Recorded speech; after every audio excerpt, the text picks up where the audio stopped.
Hello, my name is Jeff, and today we're unboxing my new to me 2017 Ford GT ordering kit. It's a very special piece of equipment, and I do want to clarify that I have purchased just this kit used from somebody that ordered a Ford GT, and in fact cannot afford the Ford GT itself. But it's an incredibly cool piece of history, and I'm going to show you and tell you all about it today. Let's get into it. When the ordering kit arrived at your door, it arrived in a very generic looking cardboard box, complete with pamphlets for other accessories like the Autodromo Ford GT Owner's Edition watch, which you could order in addition to your Ford GT. But obviously this is the most important component. And you have to keep in mind when this kit arrived as well. This kit would have arrived sometime in around 2016 for the earliest of buyers for their 2017 production cars.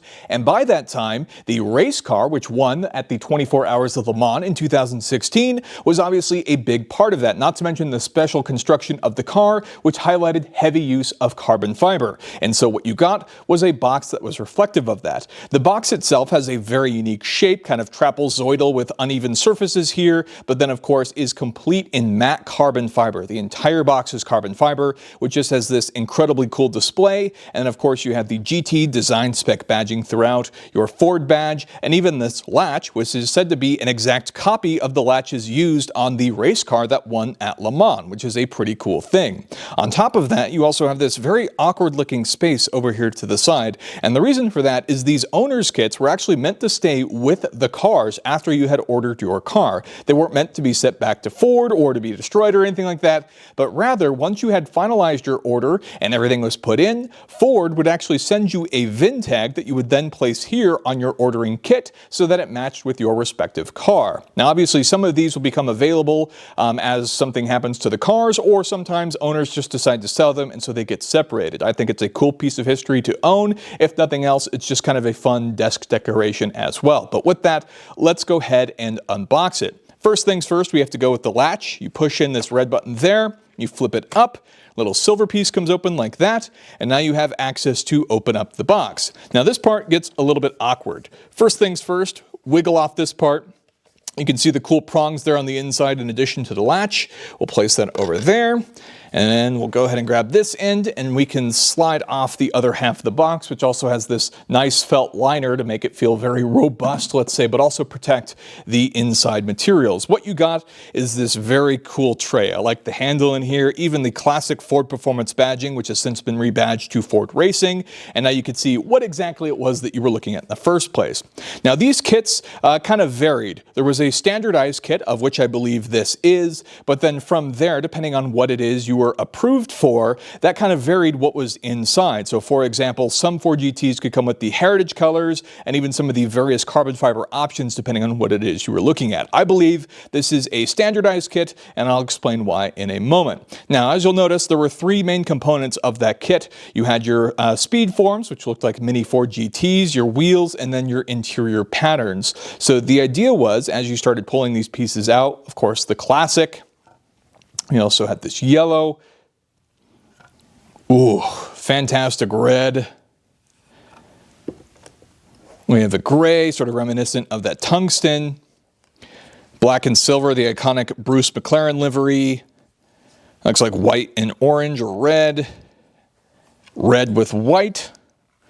And then this beautiful silver and orange example as well. So in total, we had 1, 2, 3, 4, 5, 6, 7, 8 colors, as you can see here, 4 on each side. And as you'll notice, these particular colors, at least that I have at the moment with this kit, were the generic color options. And so from here, you had all of your various color choices. They did come with stripes on them, but fun fact, you could actually remove these, whoops, and then you can see that speed form itself, obviously reminiscent of the 2017 Ford GT. Underneath, pretty generic, just plastic with some foam certs here to not hurt your table. And you could even swap the stripes from the car as well, which I think is pretty neat. So you could try to experiment, let's say, with the various specs of what might suit your car better for what it is you planned on ordering. That all is pretty cool.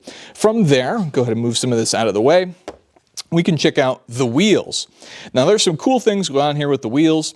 What you received here for the standardized kit were 6 different options. I should also mention, as far as these paint samples go, some of the variations I've seen include some folks that were able to get a Gulf colored, which is obviously the heritage livery. I'm not sure how this changed towards the end of production. I haven't seen a whole lot on that, but these were at least on par for what you would find in the earliest of kits that debuted in like 2017. Boy, I am struggling to pull out this last one. All right. From there, it came with these 6 wheel samples, as you see there, and you might even notice the actual samples of the rotors behind, which I'll talk about in a moment. Now, these were the 6 base wheel options, and there's one key thing to point out here, and that is that this one is kind of an outlier. As you see, it's got a matte black finish to it. It's my understanding that the matte black finishes were actually representative of the carbon fiber option. So, for example, the Ford GT was actually offered with a carbon fiber kit that added carbon fiber to the exterior, but also gave you the option for the carbon fiber wheels, and then you also had things like the carbon series and then the full carbon edition variations of the Ford GT. So this matte black wheel was to be the carbon fiber representative that came in the box. From there, you had these different silvers, and then you also had, of course, a different wheel design. You can see there the sort of double spoke wheel as opposed to the wider spread wheels, but then you can even see the brake calipers behind them are all separate colors as well. Now, the cool part about these is if you actually poke it, these were actually interchangeable. So let's say that you had a silver car with the orange stripes, and maybe you thought you were going to go with black wheels or something like that because maybe you didn't like the way the gray looked. Maybe you're just going to go with like a silver wheel or even the carbon fiber option wheel, which we have here.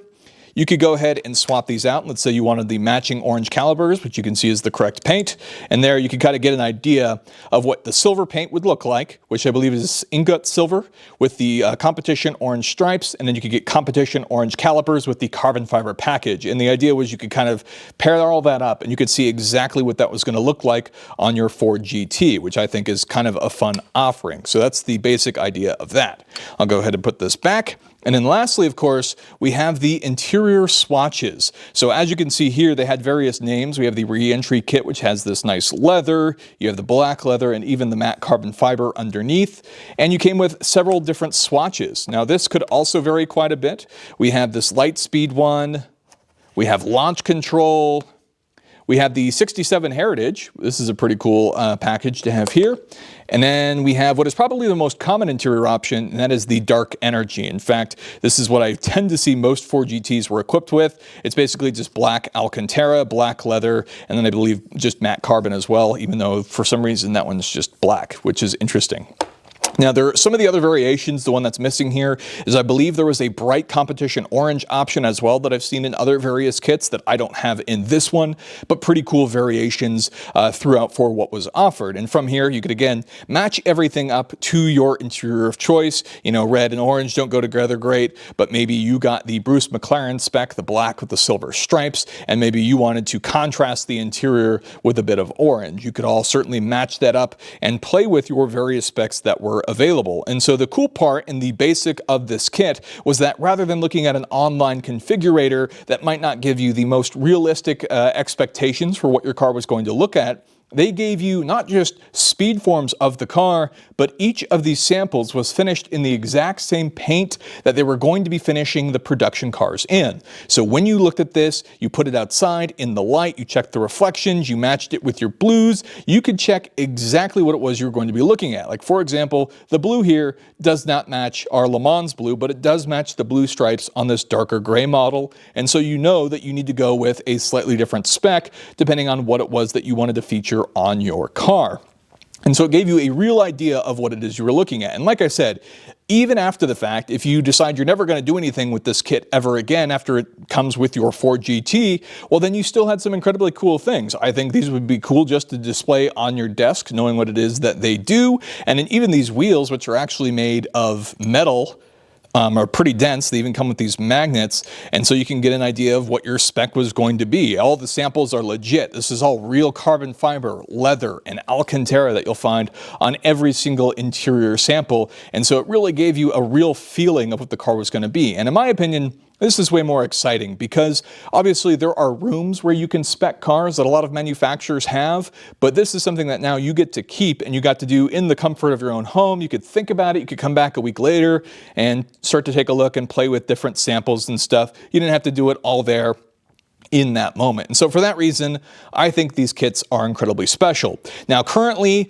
as of making this video in the aftermarket, these kits really vary in price. The most I've ever seen a 4GT spec kit sell for on its own is about $8,000, which is pretty nuts. Now, obviously, you expect these to be pretty expensive, as they did follow up, of course, with a very expensive car, and even then, the market values for those have pretty much doubled from what those cars cost new.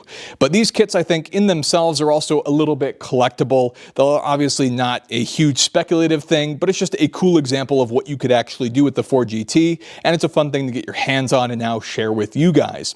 With that, that is the end of the video. If you enjoyed it and could leave me a thumbs up, I'd really appreciate it. And of course, don't forget to get subscribed for more content like this in the future. And thank you so much for watching, and I'll see you in the next one.